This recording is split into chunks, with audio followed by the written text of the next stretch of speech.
Hello, I'm Anneli Hansson. I'm a brand strategist from Sweden, and you are listening to the Headsmack podcast.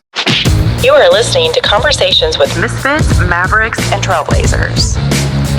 Welcome to the Headsmack podcast. My name is Paul Pabolny, and I'm so excited to have Anneli with me today, all the way from Sweden.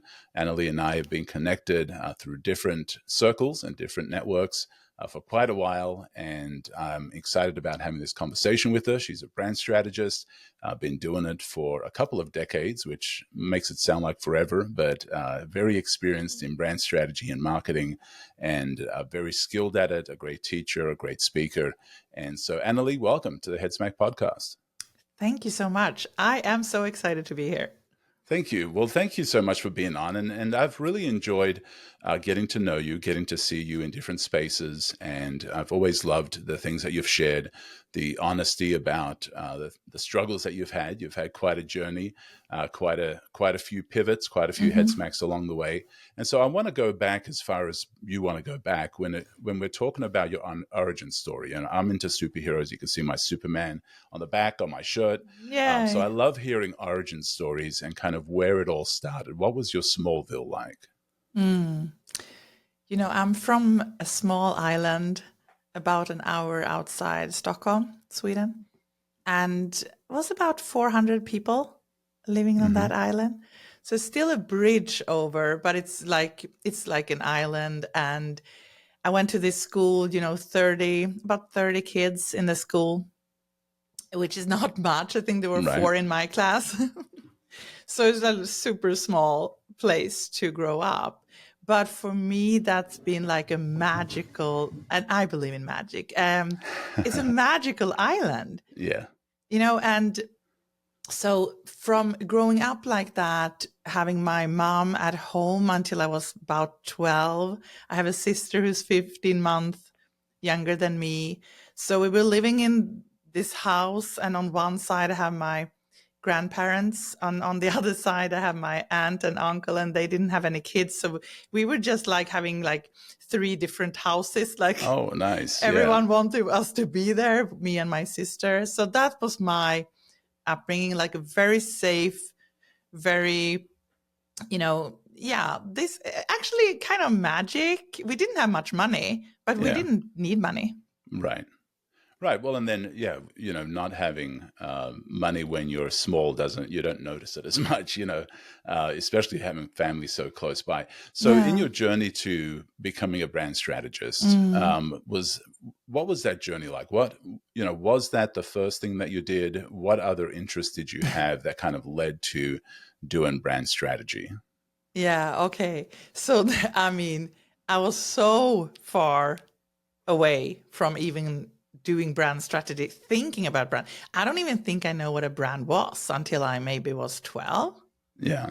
You know, because we didn't have so much money. So the first connection I had with a brand, I can look back and realize that maybe I did know in a way, because when other had brands, it made you feel a little bit outside, but I really didn't know what it was, more than it was a way that you should look. You know, so, but growing up then, and I was about 13, that was my first meeting with a brand, like my connection with a brand. And I was shopping with my dad. He took me shopping, which never happened. And we wanted to buy a pair of jeans. And I'm like, I don't know what to buy. You know, we often got things from H&M or something like that. And my dad was like, what about this Levi's? What's wrong with them? And I'm like, Levi's? And he's like, yeah. I'm like, can I have them? Like, of course. Like, oh my God, my mom is not here. He doesn't know what they cost. So I got them, and I was like, first, you know, I was 13. So we just changed school. So I got to this really big school when it's 30 people in the class instead of 30 people in the entire school. So it's important to fit in, you know, and to be someone. So I wear those Levi's all the time, because that made me feel like I was part. Right. I belonged. And that was the first, I think it wasn't that much about how they look. It was how they made me feel. Yeah. And so that was my first connection with a brand. And long story short, years later, when I was about maybe 26, 27, something like that, I started to work at a PR agency. Mhm. And the first client I got was Levi's. Oh, wow. So that was like, oh my God, this is so That's cool. awesome. Yeah. So that's my story, like my first connection. So did I think about being a brand strategist? I didn't even know what it Yeah. was. I wanted to be a police. Oh, really? Yeah. Where did that come from? I don't know, my feeling of justice. I feel like I'm kind of standing up for people. You know, I've always been like that. Standing up if someone got bullied, like taking care of the Yeah. weaker, like, you know, taking care of, Protective. Yeah. yeah, very protective. Right. So Yeah. when did that change? Like when did that change to other pursuits? When I moved to Stockholm and I realized how dangerous the world is, I was living this bubble where I didn't understand anything. And then it's like, oh my God, things are happening here. Yeah. You know, police cars and one, you know, they were shooting outside our apartment. I was Oh like, my oh my God, I goodness. can't be a police officer. Right, I'm right. way too scared for that. Change of plans. Now, were you Change it. creative as a young person? Like, were you, did you pursue the arts at all? What was that journey like? Yeah, I wouldn't say I've never been so good at maybe drawing things like that, but super creative. Like Yeah, I love playing theater, like loved being on stage. Like yeah. kind of forced my family all the time to buy tickets to our show.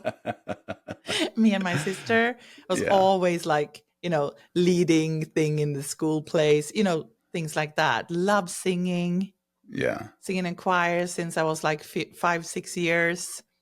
So very creative when it comes to those things, but maybe not like that traditional artist creative. Right, right, right. And so you pursued that as growing up. You pursued the creative, expressing yourself. Yeah. How did that lead to you choosing a vocation in marketing? What was a trigger that Mm. made you decide that that's what you wanted to do with your life? Okay, so when I was 18, I went to Chicago because I always thought I was born in the wrong country. Oh, wow. So I was supposed to live in the US. Yeah, I went there. The only job, of course, I could get was as a nanny. I wasn't even there legally, of course. yeah, So I was there for 6 months. I went back. And because I already met a boyfriend, which now is my husband. So I went back to him. But then I needed to have a job because I needed to pay my rent yeah. and didn't have any proper education. So the only thing I could do, which I was really good at and always been good at, is talk and connect with people. So like, what do you do then? Sales, Yeah, yeah. you know? So I Right. started in sales and I did that for about 3, 4 years, What were full you time. selling? A lot of different things, like from hockey events to I was actually almost like a dating person, which is like out in the street and interviewing people and kind of connecting them to others. So Like a and not matchmaker.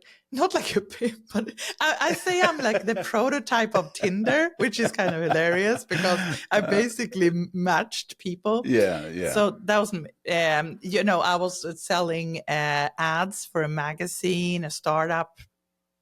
I did a lot of different things. I actually Yeah, even yeah, sold Xerox machines, like a lot of different things. yeah, So, but then I realized, like, is this what I want to do the rest of my life? No, it's not. So one day when I was actually turning 20, I worked for that company, event company, sold hockey tickets. hmm. Some, I don't know how old you are. I'm What year are you 55. born? I just turned 55. Okay, so I'm turning 50. So, but you know the world before internet, so pre-internet. Oh, yeah. So we're sitting in this room, and the only thing I had was like a phone book, a phone, nothing else. Like that was my job. Call people, talk. The young kids just don't get it these They days. don't they don't get it. So that's what I did. That was like hard. Yeah. So and I see this like big ad, and every time you saw that, you just wanted to call that company because that meant they had money. Yeah. Yeah. So I called them, and he was kind of charmed. And I just knew that was the CEO. And he said, "Why don't you come here on an interview?" And I'm Well, like, "When?" He's like, "Today." And I was like, "Oh my God, it's my 20th birthday and I have a party, people waiting at home." oh my goodness. But I'm like, and some things, this is where like, maybe that's one of the head smack moments, is like, some days you just know, sometimes that the door opens and you Yeah. just have a shot. If you don't take this opportunity, it might close. Yeah. I knew this was a moment like this. So I'm like, Right. I just have Right. to do it. So I told my husband, I need to go to that interview. Can you wait outside? He's like, "I will wait here," because we don't know what creepy guy that is. Yeah. But we get there, and it's like this fancy area in Stockholm with this big entire building that they Wow. own. And this is the owner, the CEO. And he Wow. interviews me and he hires me in that interview. And that was a moment that it changed a lot, because I went from that kind of just cold calling, Right. kind of not serious work, to actually getting into one of the biggest media companies in Sweden, Wow. headhunted by the Wow. CEO. Yeah. So that From a was phone maybe call. the first. Yeah. So then that's turned up a little bit more the seriosity of what I was doing. And from that, I got headhunted to another actually company, until I kind of a couple of years later felt this is not what I want to do for the rest of my life. I want to work in marketing. But Mhm. how do I even get a work in marketing when I don't have a degree? And I can't get into the university because I didn't have enough grades. Like, I wasn't a Yeah. star, an A student. So I couldn't afford going to a private school. So I did what I did best. I just called the best agency I found in the phone book and said, "I want to work for you." And they're like, Wow. "Yeah, you're not the only one. There are like hundreds of people and they have the university degree." I'm like, "You don't know anyone like me." Oh, wow. That's And awesome. I got there and I got the job, and they paid for my education in this expensive private school for 2 years. That's fantastic. And so that was your entry into the marketing realm. Marketing. Yeah. So, Yeah. yeah. Yeah. And so when did, marketing is very different to brand strategy. How do you see the difference? Yeah, but in a way and not, because I think a lot of people talk about marketing as very tactic things. Hmm. But even when I started working with marketing, I started working as a PR, consultant. Yeah. And I worked with brands like Polaroid, Levi's, Coca-Cola, really big brands. Yeah. And we did strategy work for how they are going to change the perception of people in Scandinavia. Yeah. So that was very strategic. Right. So that Right. was far away from like sales funnels or digital campaigns. This is like pre-internet also. So we're Right. like sending fax, but so they were really, I feel now when I'm looking back, I'm like, of course we did very strategic brand work, because we were in marketing communication, like marketing PR, and the things we did was actually shape the perception of the brand, which is Right. extremely Right. strategic. So Right. that's kind of my background. And then I also been like a CMO, where you actually have the bigger picture of having, like, I worked with 7 agencies at the same time and a really, big budget. So Right. that's not so tactic marketing. So for Yeah. me, that is part of building the brand. So you can't build a brand unless you know how to create brand awareness. Right, right. Well, and I think brand strategy, has kind of become a thing now, and everybody wants to be a brand strategist that's in the space. Designers want to move into brand strategy, and a lot of them talk about brand strategy like they've just discovered something, that, Yeah, and yeah. it's been around for a while, maybe different names, maybe a little bit different language, but, brand strategy is not a brand new thing that just somebody has discovered. But I No. think brand strategy and the separating it kind of in people's minds between marketing, Mm, is different in 2024 than it might have been, when you and I were entering into the space. How yeah. do you think it's changed in Mm. 2024? What are some ways that you've seen it evolve? I mean, for me, first of all, like I said, I think there's like something in between that is brand marketing. And so sometimes when we talk about marketing, a lot of people talk about the tactics, but the brand marketing is very strategic storytelling.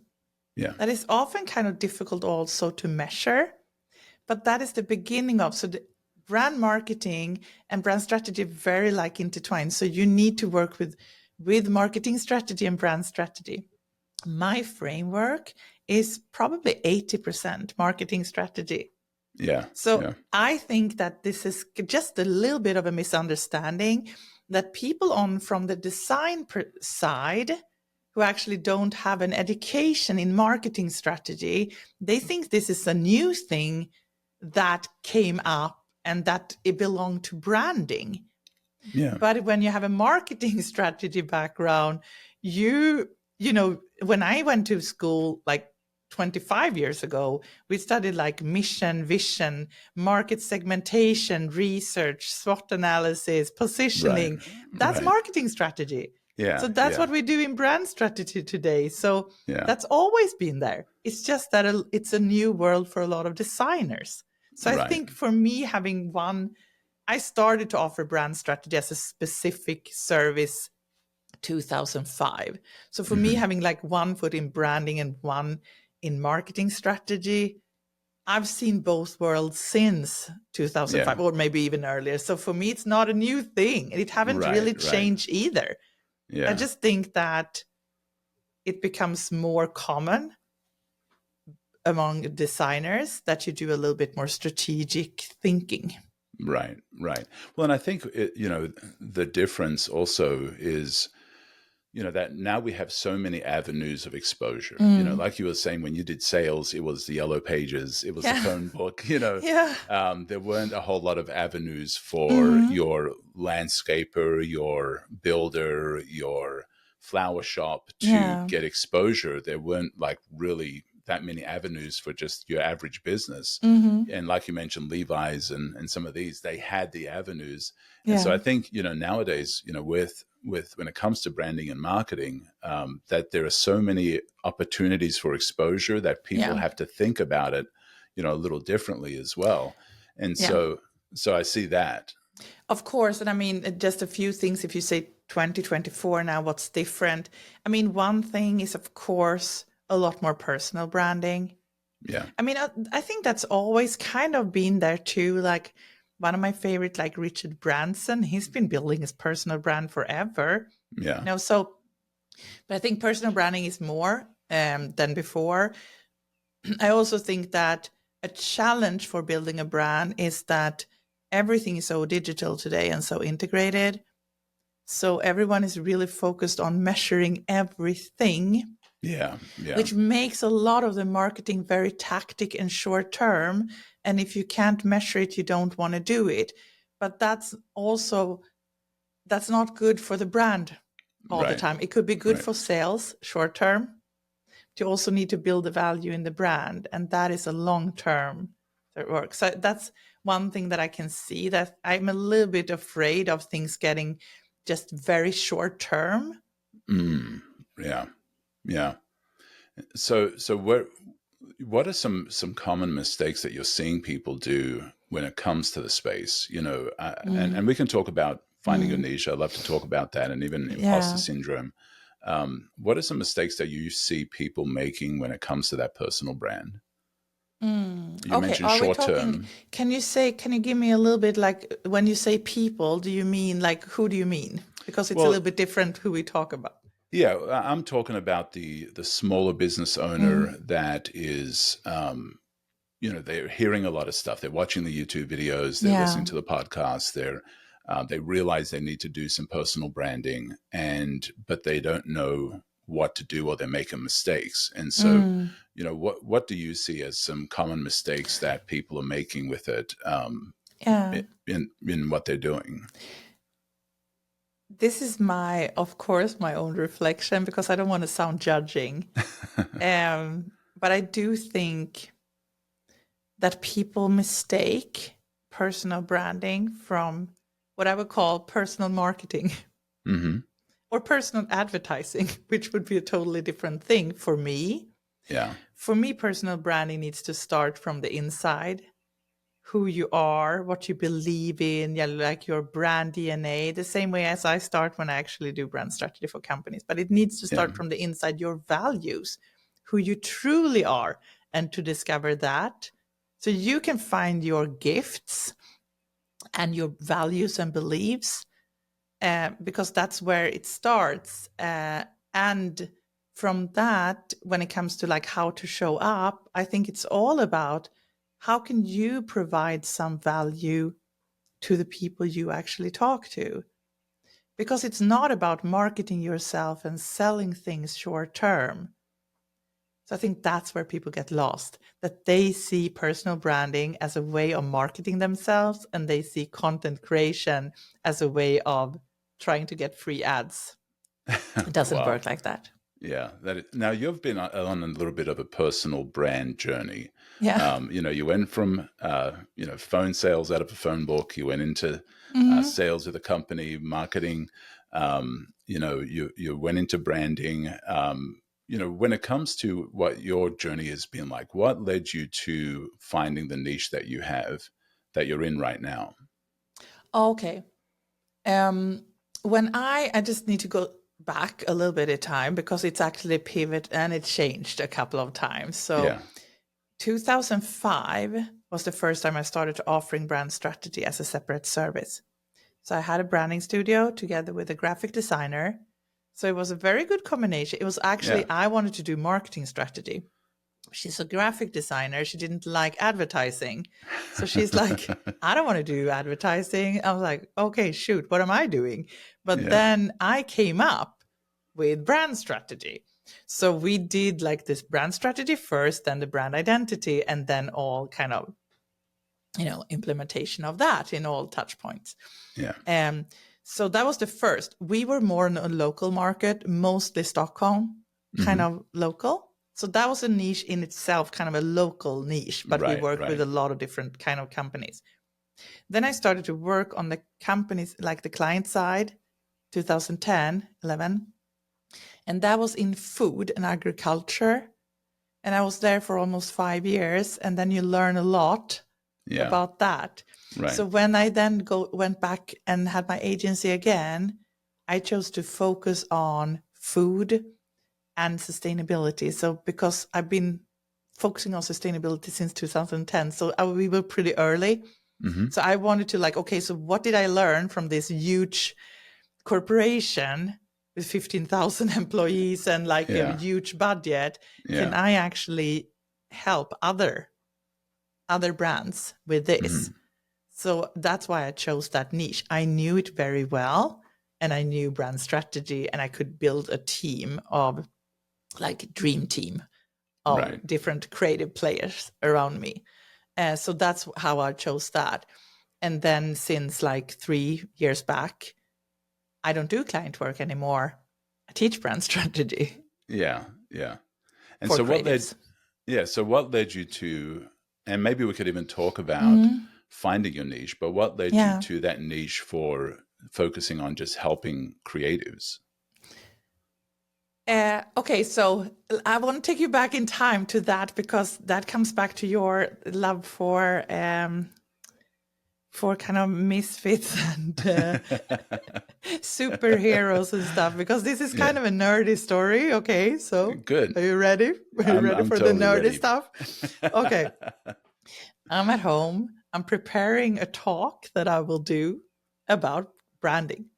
Yeah. And I feel like I need to do some research, and I didn't want to Google for some reason. I wanted to watch YouTube, Yeah. and I never did that. That was like for kids, I thought. Yeah. And I don't know how I found it, but I've probably searched for branding, and up comes this like two people, one bald Asian guy and another guy who was kind of annoying. And I'm like, Jose and Chris, like, who are they? Never Yeah. seen them before. So that's how it started, that I was listening to them. And I felt very strong that I think I'm supposed to work with these people. Wow. And especially with Chris. And I don't know what it was. We were just so different. Yeah. Jose was kind of a pain in the ass, to be honest. Like, I'm like, oh my God, this guy. And I love him. Like, we know each other now. He's adorable, but he and I are more alike. Yeah. Yeah. So I was like, I saw So myself. that's what made him annoying. I saw my shadow in him, and I'm like, oh my God, he's annoying. But I really liked the other guy. Yeah. And that was Chris. Yeah. So after about 6 months or so, I faced my fear of speaking English in front of people. And I joined this community of creatives, totally challenging myself. Like, I want to grow my business. I want to grow my agency.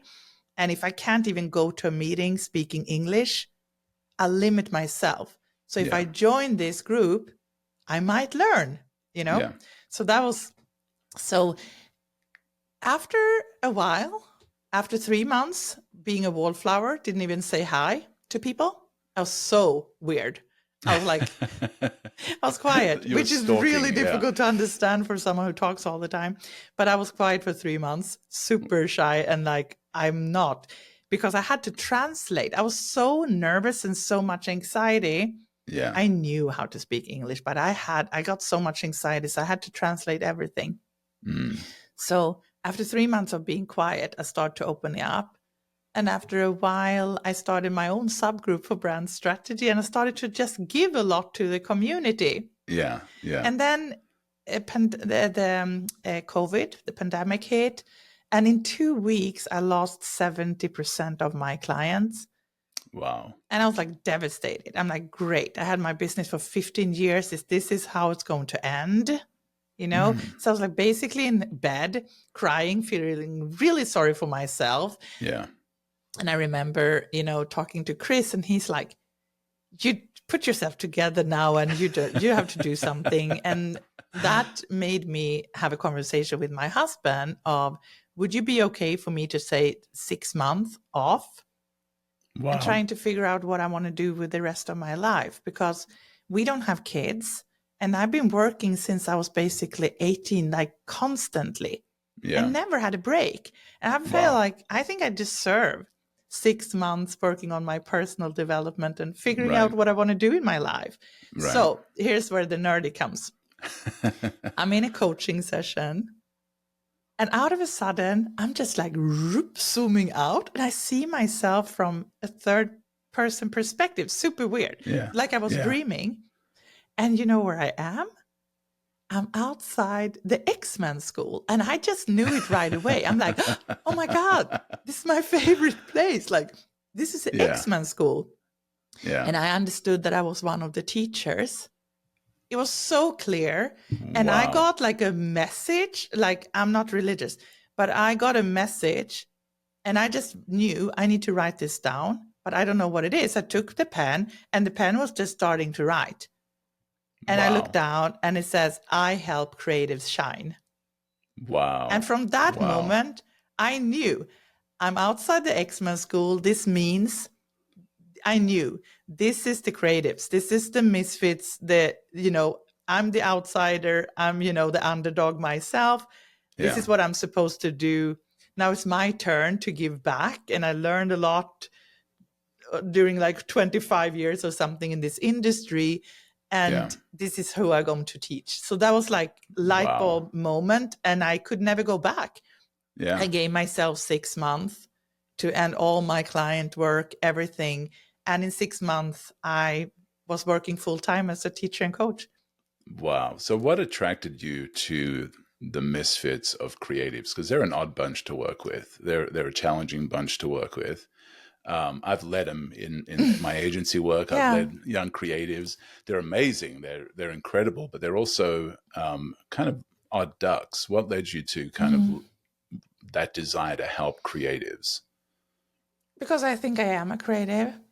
And I always felt like being a creative doesn't mean that you can open InDesign or Illustrator or doing the, working in the programs. Right.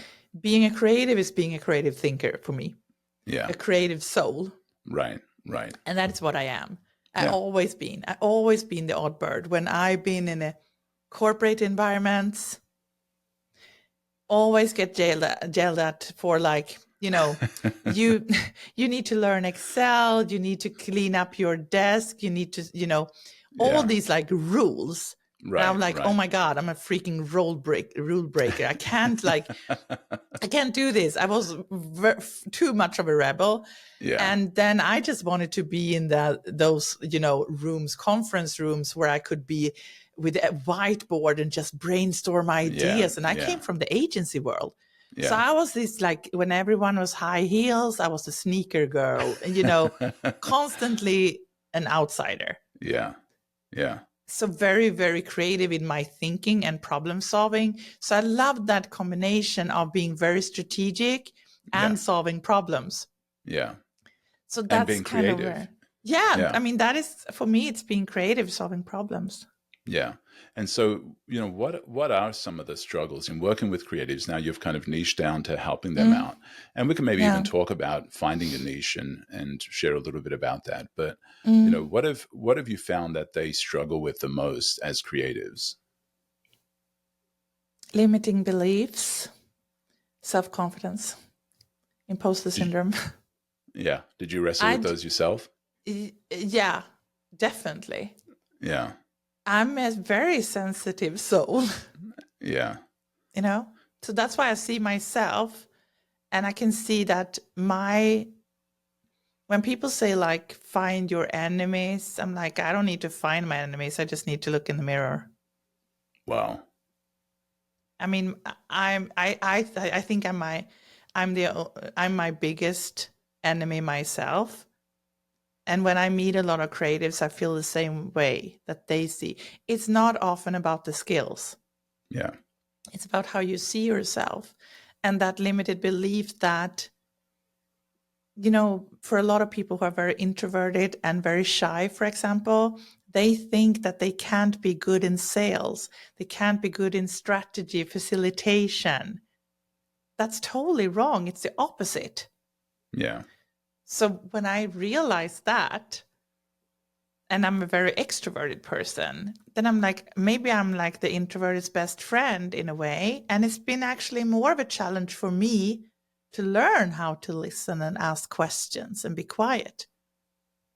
So I can see their superpower. Right. So that's what I think that what I want to help people with.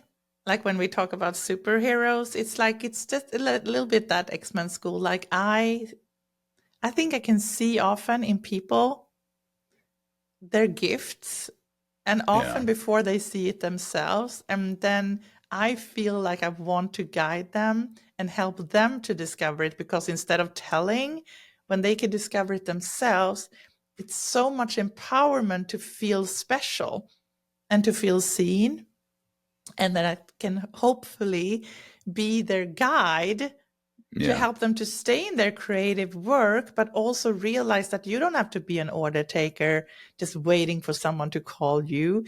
You can be a strategic thinker and a creative at the same time. Yeah.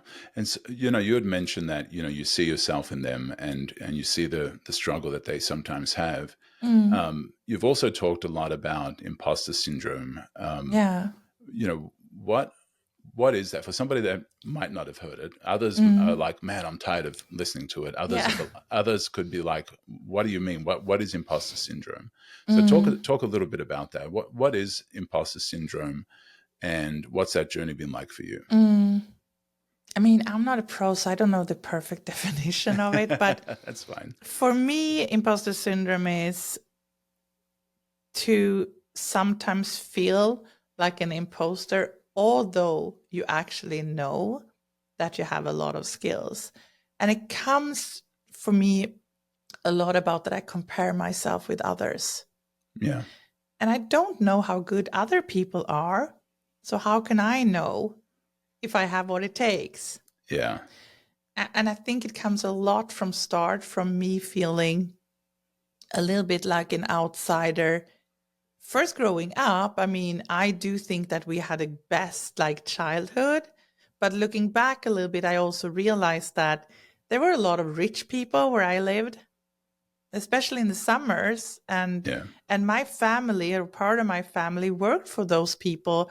And it's been very much why I don't like authorities, because Hmm. I felt a lot that it's like, okay, sure, we will do what you say.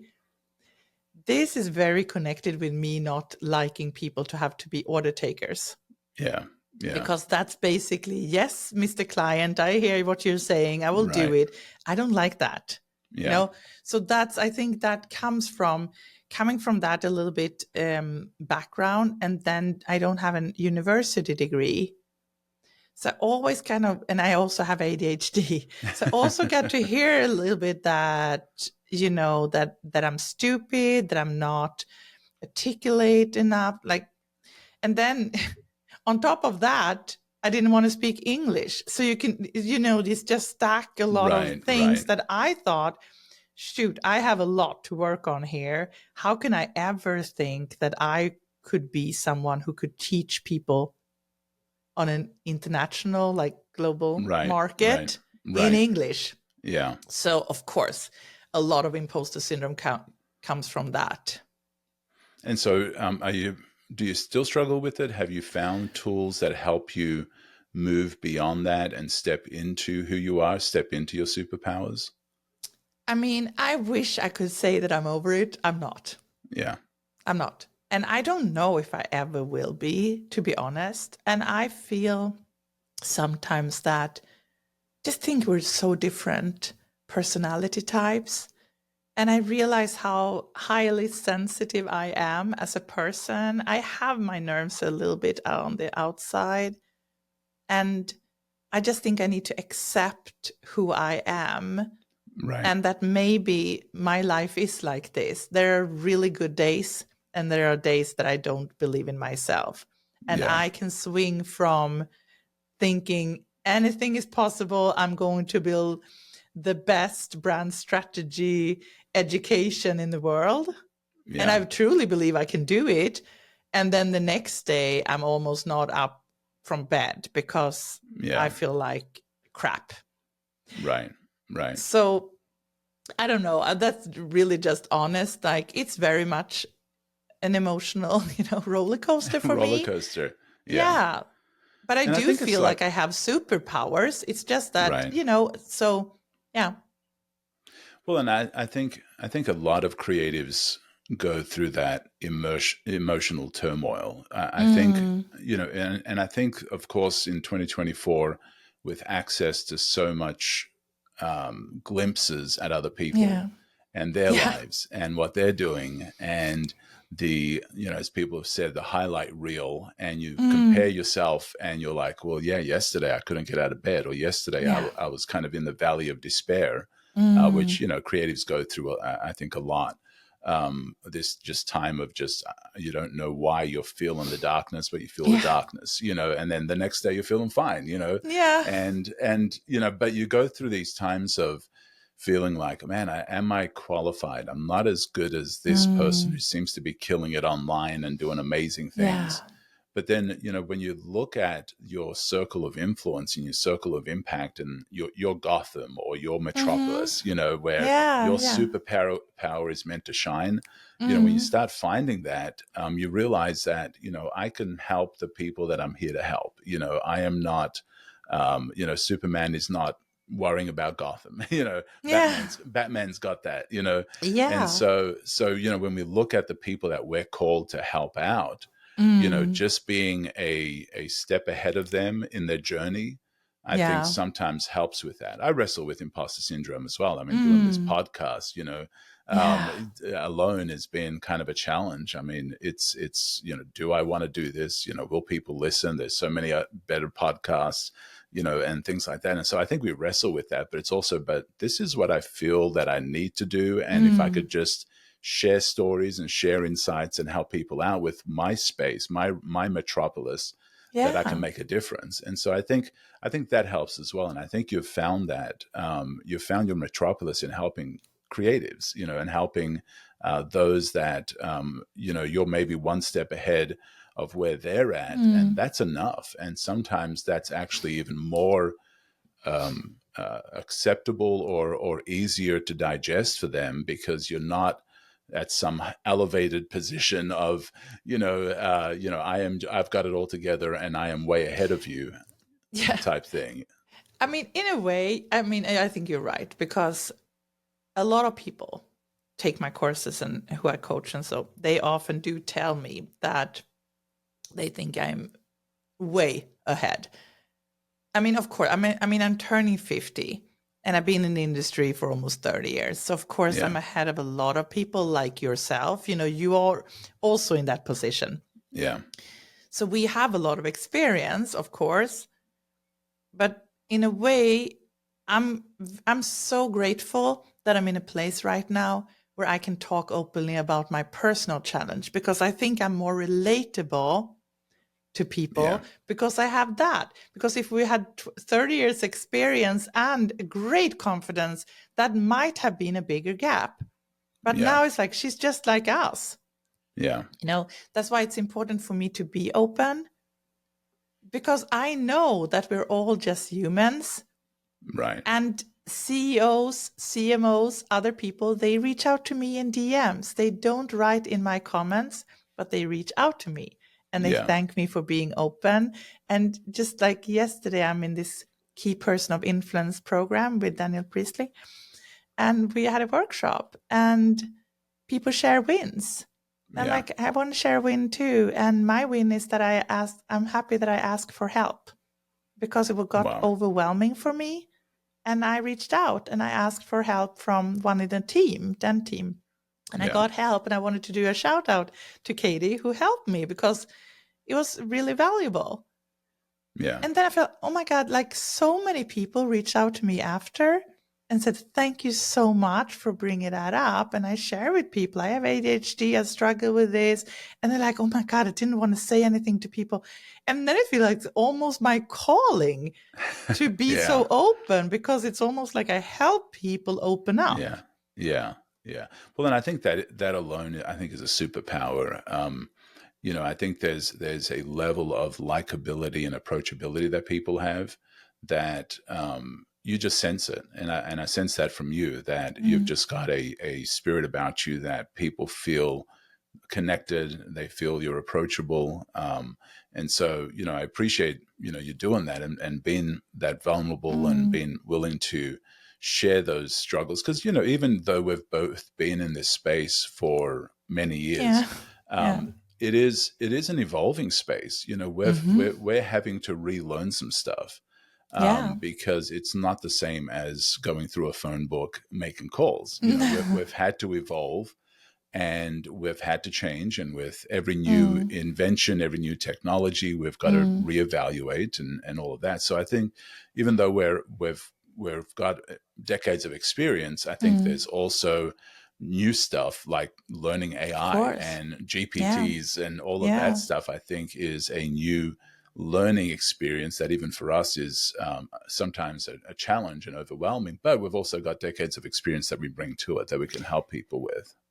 Yeah, and I mean, I think for me, it's like I'm thinking also about all the experience we kind of stack on top of each other. Right. It's like, and this is something I really actually thought about it today, that I think that last kind of step, I've been struggling so much, like, what's holding me back from this, like, it's almost like you have your superpower, you know what they are, but you're not like really unleashing, like releasing them.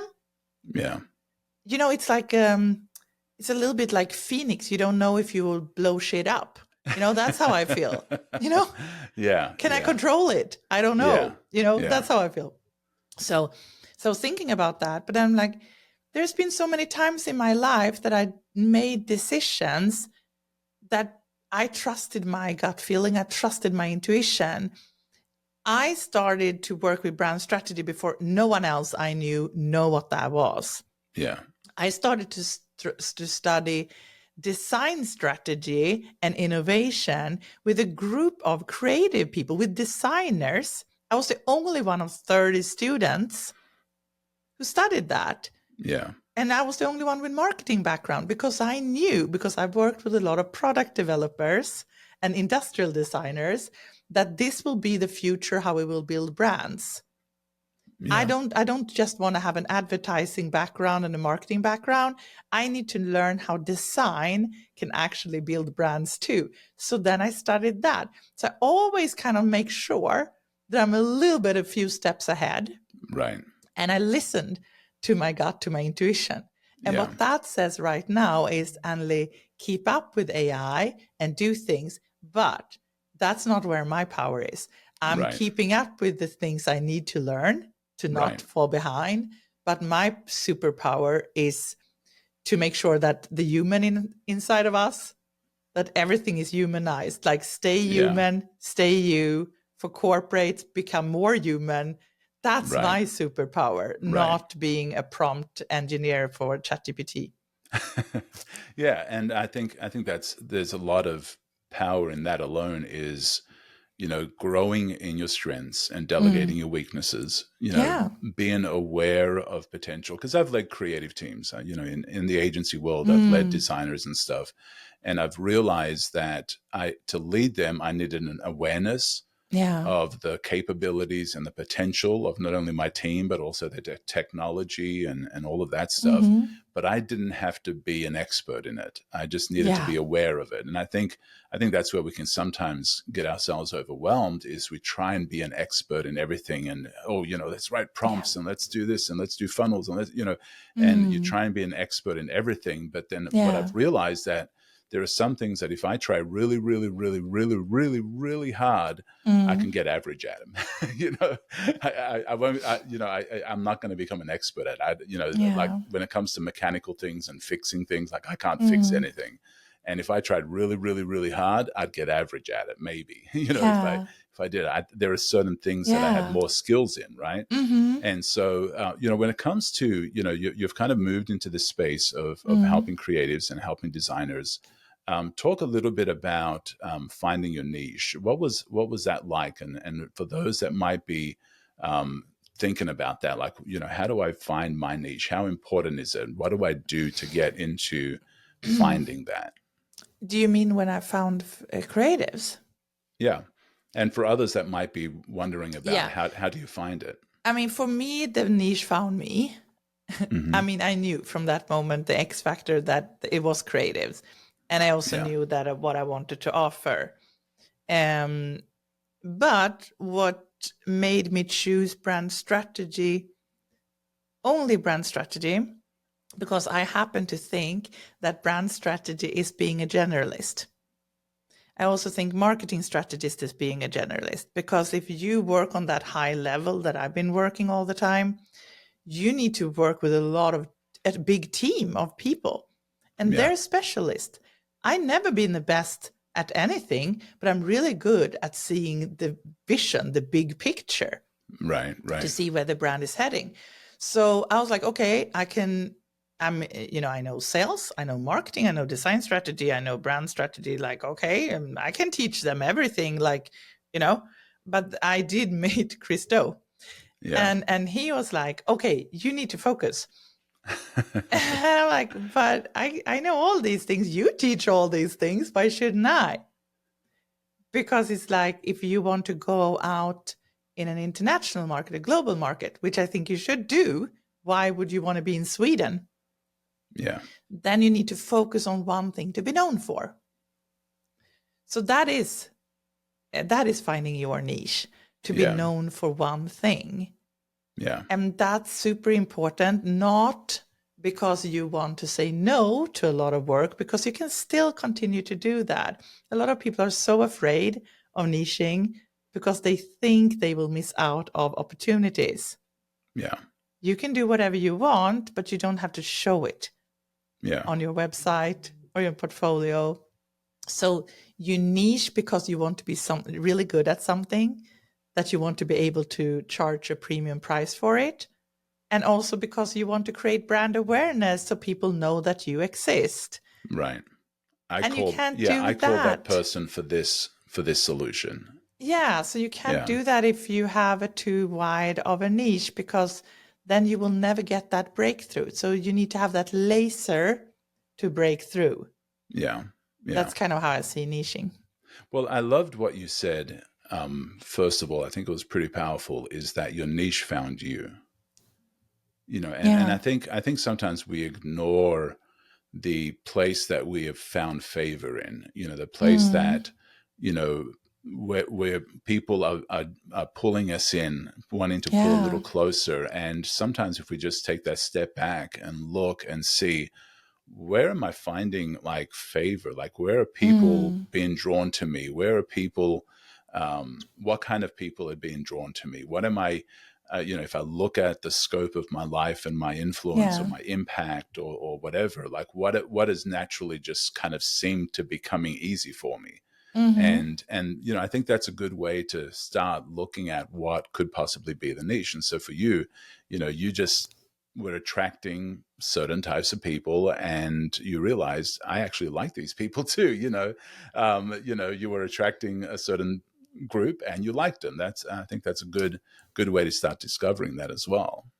Yeah, and I just realized something the longer, because we did focus in, or I say we, me and Chris, I did focus in on brand strategy, and I Yeah. started working with the future, and I had my course and everything that I did. Um, but now I also realize that the creatives that I say creatives are creative thinkers, Yeah. because I am a creative and I have a marketing background. Yeah. So I happen to think that creative thinking and strategist just, it's very close, being a strategist, being a coach, being a salesperson is basically facilitator is the same thing. Yeah. You just need to figure out where people are, current state, decide future state, there's a gap. How will you get there? Those Right. things are very, so some people are just very creative in their thinking. And maybe that's, so when I say creatives, I mean a little bit wider of creative thinkers and people Right. who maybe not take the traditional, route. I feel like I'm more of a street strategist. Yeah. Tell me about that. What does that mean? Well, I mean, I feel like I learned out in the streets, basically.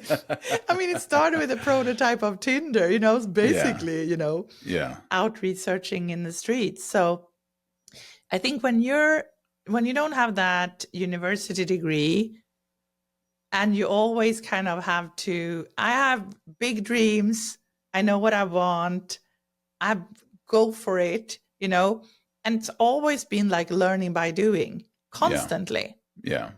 And for me, that's very much like my learning, like how I teach right now is like, okay, get here, bunch of people, we're being super practical. This is like not academic theory. This is like hands-on practical. I invite real clients. I'm like, I will teach you how to facilitate.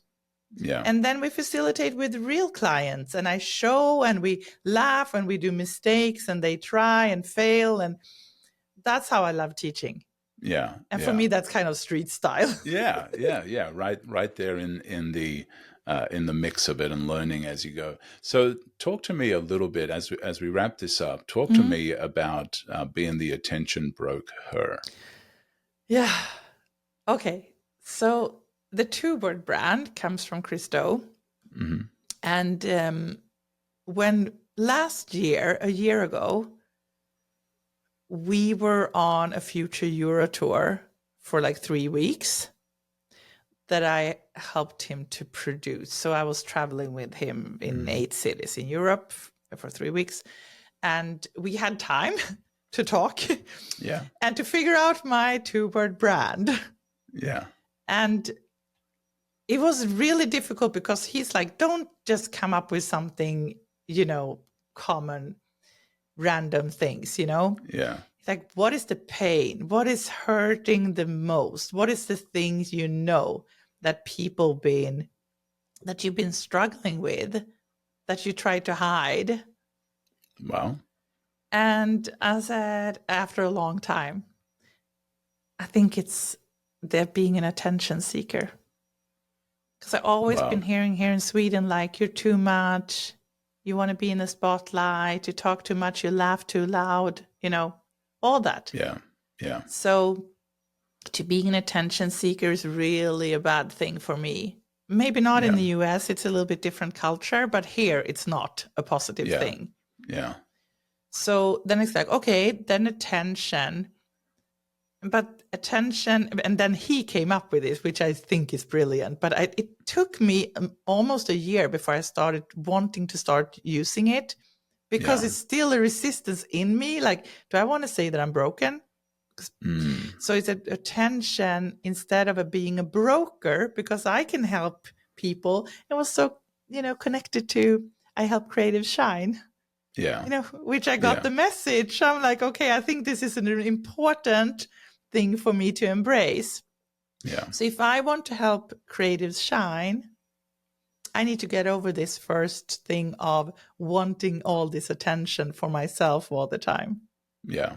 So attention broke me here in Sweden, being someone who wanted to be on stage, but also got to hear all the time, like, you're too much, don't do that, don't think you're Right. something special. So I took a step back Yeah. and I didn't do it. So attention broke me. So Wow. I'm the attention broke her. And Wow. hopefully one day soon, I will be able to really be the attention broker for other people, because I Yeah. know how to get attention and I can help other people with that. And that day will be the day will I start offering much more personal branding. Yeah. Yeah. And so, for somebody this is really resonating with them. They're liking what they hear from you. How do they become a part of your world? Yeah, um, I'm on Instagram, the Anneli Hansson, and the same on LinkedIn. And people, I'm so glad every time people reach out to me in a DM. So you're so welcome to do that if you're interested in learning more. My website is annelihansson.com. So right now, I don't know if I can tell this. Okay, so I have some plans, what I will do really soon. So I will reopen a version of, I used to have a community. Yeah. But I felt like I got a little bit lost. And I didn't really listen to my heart, what I wanted to do, because I wanted to create a movement. Yeah. And I didn't do that. And that's why I had to close it after 2 years. But I'm actually going to open a version where I'm going totally to step into my superpower. Good. And do exactly follow my heart and not Yeah. listening to any other people. Yeah. And just do that, because I think that's where my power is. And so if that sounds interesting for anyone, and that would be wider than just brand strategy, because I truly believe that in this world of AI, it is a struggle for a lot of creatives. Yeah. And Chris and the future are great at scaling businesses and help all the business side of it. But in heart, I'm a strategist, and I want to help creatives to lead with strategy first. And that's a little bit wider than just brand strategy. It's all kind of strategy. So to go from an order taker, I want to turn people into change makers. So I want to be like a transformational coach and help on that journey. So I will wider a little bit. And this is what you can do with niching when you've been doing something for a while and build up an audience. Now it's time for me to go a little bit more kind of wider, bigger audience. And that's okay to do. But you need to have that kind of build that audience first. That's amazing. And so is it still a goal to create a movement, or simply a community, or both? I think it's both, because I call it brand rebels for good. And brand rebels for good for me is a very kind rebel. Rebels doesn't have to be aggressive or, troublemakers that way. A rebel is just doing also to say, like, stop, we're not putting lipstick on a pig. We're not, your hands if you want to greenwash or purpose wash. We're working for the good guys. Yeah. And we want to make the world better. And I truly think creative people are here to do that. And I get sad when I see people getting treated as order takers. And it's Yeah. just time to step up. And I think that that's my purpose, to help people do that. Yeah. Well, and I think creatives, they are the ones that translate the complex, the Yeah. hard to understand, you know, the stuff that people wrestle Mm. with into an understandable form, and they've Yeah. always been like that, Yeah. from translating spiritual things into common understandable ways. They've Mm. done that. They've translated complex ideas into images, Yeah. into words, into movies, into plays. Yeah. And so I think there is a power around creatives, more than just being order takers, and Yes. they do need to push back with the solutions that they can bring to a situation that is a way that somebody else might not be thinking. Mm-hmm. That is a way that they might be thinking very linear, but Yeah. creatives spot the patterns. They spot Yes. the relationships. They spot the elephants in the clouds. They can see these things in a Yeah. very different perspective than others do. And so I think AI can't do that, and I think moving and into that superpower and understanding that superpower that creatives have Mm. to really be world changers, to be the translators of the complex and make it into understandable things for people. I think there's a power in that. So I think it's awesome what you're doing, and I look Thank forward to learning you. more about it.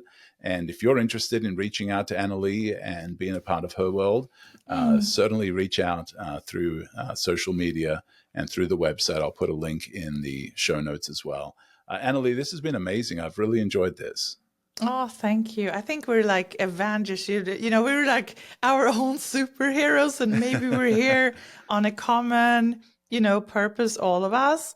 And Yeah, we just happen to kind of to meet like this, and for us through the future pro group. So, and I also really want to say that I mentioned him a couple of times, but when it comes to my journey and the reason why I do what I do is because we need mentors in our life. yeah, And Christo has been that person who changed everything in my life. I think the biggest moment, yeah, that has my moment we talk about, is when I realized that I wanted to teach.